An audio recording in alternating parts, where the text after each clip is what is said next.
What's up guys, Coach Desi from Team Outlier here. Today I'm going to be giving you a little bit of specific technical coaching for the raw powerlifting bench press. Specifically, we're going to run down my list of the 5 biggest mistakes I see people make with their technique on bench press, and then I'm going to fix them for you with either cueing or accessory exercises or both. Now if that sounds cool to you, let's get into it. Okay, so first things first here, just to clarify, I'm talking about technical faults, not just sticking points. Even if you have super efficient, beautiful technique, you're still probably going to have a sticking point somewhere. And that's not a bad thing, that's just physics. You can even target it and see progress from that sometimes, but you might not ever change where that sticking point is. But in this video, we're going to be covering specific mistakes that I see people making with their execution of the lift that either costs them the lift entirely, meaning they fail it outright, or they miss it due to not being to the standards of competition. So again, these are not individual strategies or specific weak points. These are just straight up mistakes that if I'm seeing these as a coach, I'm correcting them right away. The first of which is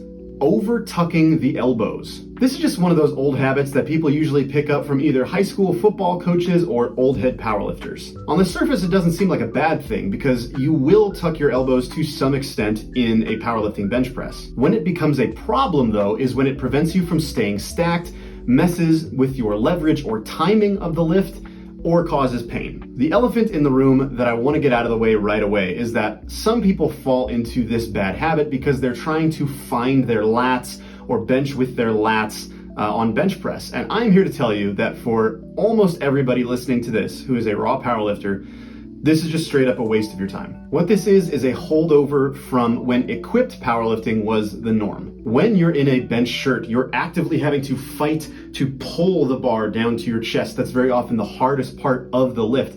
And as a result of trying to get the best leverage you can and work the shirt, your technique overall is going to be more tucked, more adducted, more externally rotated throughout the lift. You used to hear Louis Simmons talking all the time about how pecs were just for bodybuilders and that the real strength of the bench press was on the tricep.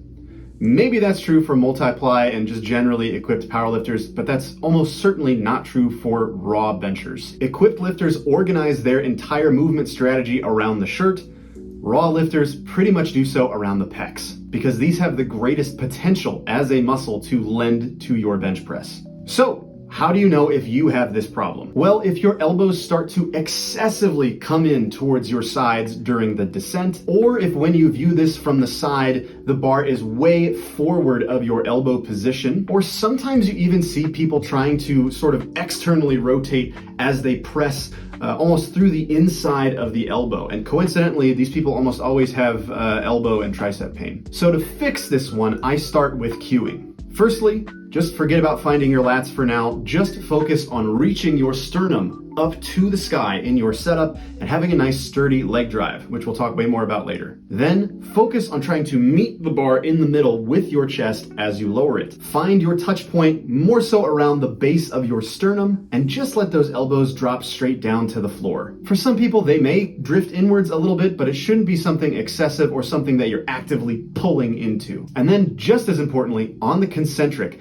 don't try to think about pushing in a straight line or finishing with the bar low. We want to push that bar back over our shoulders and as quickly as we can. To do this efficiently, the elbows are going to have to flare out, and we don't want to resist that at this point in the press. The body naturally wants to internally rotate the arm and the shoulder as you press, and it's important to allow this to happen. So to recap the cueing portion, sternum to the sky, meet the bar in the middle, let those elbows fall straight down, then press it back towards your shoulders fast and allow that flare to happen naturally. As far as accessory work, a couple times now I've found that introducing a wide grip bench press to these people gets them a little bit more comfortable with tucking less, flaring more, and just having a naturally higher touch point. So for that reason, I would recommend integrating this at least on like a secondary day to practice. Coming up next, the second fault that I want to talk about is dumping the bar. What this refers to is touching the bar too low and losing that stacked position in the other direction this time, often coupled with having problems transitioning back to pushing the bar over the shoulders again. This usually happens when the lifter basically takes the path of least resistance,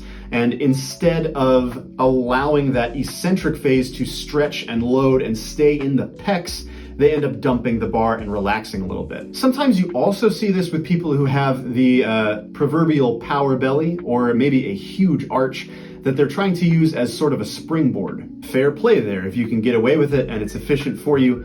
However, I do often see this getting called for heaving in contests, which again will get you red lights. And also I posit that this is a strategy that seems to work better with light weights than with near maximal weights, because when the weight gets heavy enough, it's going to mess with your timing and again, your ability to get the bar back over your shoulders. To fix this naturally, you want to start with cueing, where my main focus is going to be bringing up that touch point a little bit, usually again to just the base of the sternum, and focusing on not losing that. Sometimes people also just need a reminder to stay tight when the bar is on their chest, because dumping the bar can be a form of relaxation or a power leak, if you will. As far as accessory work that would correct this, soft touch pausing is great because it's going to naturally force you to control that touch point a lot better, and spoto pressing can be great for the same reason. The third mistake I see is weak leg drive. The easiest way to tell if you have this problem is when a lifter, after they unrack the bar, can just easily pick up their feet and kind of move them around, readjust, and get comfortable. That, as a coach, tells me that you've got some pretty inefficient leg drive going on, if any at all. The best lifters I see are generating a ton of leg drive prior to the unrack and using it to wedge themselves into the bench to create a ton of tightness in whatever style they choose to do. And once the bar is in their hands, that system is a loaded spring, and picking up a foot would be disastrous to their ability to express force after this point. You can also tell if you have this problem, side note,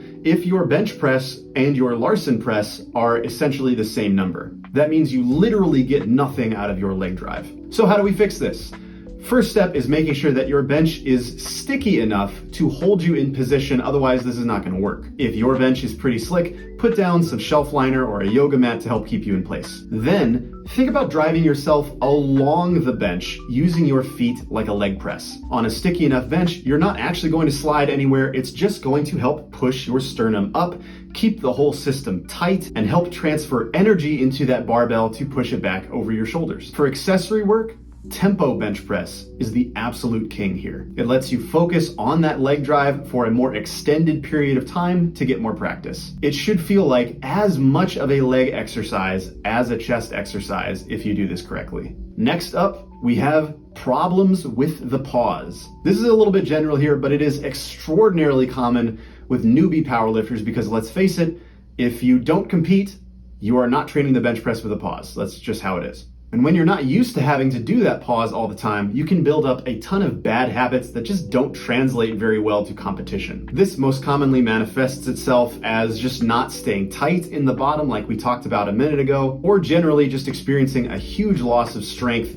and a pretty significant blow to the ego when you start pausing for the first time and realize that your touch and go press and your paused bench press are two completely different exercises with different maxes, and one is significantly weaker than the other. Another thing you see when people first start pausing for the first time is that they think that any amount of time that the bar is in contact with their chest counts as a pause. And that's not true. The bar has to become motionless for it to count.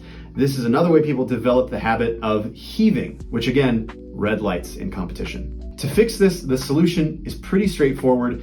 You should be, in my opinion, pausing essentially every single rep you do in training and letting that bar come to a complete stop. Mentally, you also need to separate the touch and go press from the competition bench press, and if the touch and go stays in there, it's as an accessory. Cueing wise, I usually tell my newbie powerlifters to count to 2 during the pause, because this actually yields me a 1 second or a half second pause, which was my goal all along. And accessory wise, I like the long pause bench press, like a 3 count, or the soft touch press, depending on what style of bencher they are. And finally, our last mistake is butt coming off the bench. And if you aren't aware, this is enough to get your lift disqualified in competition. This is also a personal one for me because this has always been my issue. I've missed, I think, 2 or 3 benches in competition this way before, and it's just always something that I have to think about actively. The main reasons we see this happening are, number 1, you're not getting a good horizontal leg drive and are instead driving more vertically, which is causing you to extend the hips up off the bench. Number two, some people are using all of their leg drive at once in this big surge right off the chest. Or number three, sometimes you just have your feet in the wrong place. Going through these one by one, if your issue is that you struggle with horizontal leg drive, my main cues for you are going to be number one, drive more through the toes than through the heels.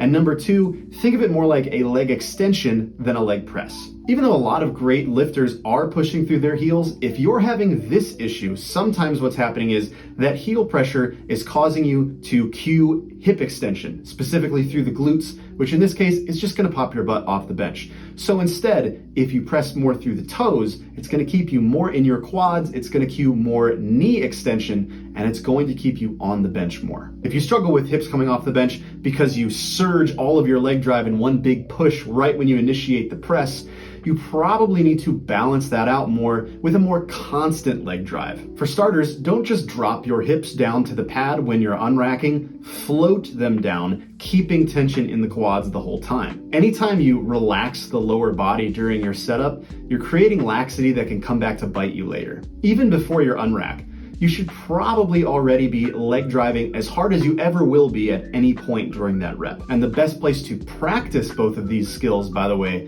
is still that tempo bench press, which I mentioned earlier. And finally, sometimes you just need to move your feet around if this is your issue. Try moving them further out, away from underneath you. Try moving them wider apart. Play with your toe angle a little bit, or you can bring your feet all the way underneath you and just be on the toes if your federation allows that. One or a couple of these things in combination with each other can sometimes just put you in a position where you physically can't extend the hips off the bench no matter how hard you try. And sometimes that's enough. And that's all I have for you today. If you made it this far, I appreciate you checking out that video. If you have any questions, be sure to leave them for me in the comments below, and don't forget to subscribe for more powerlifting content.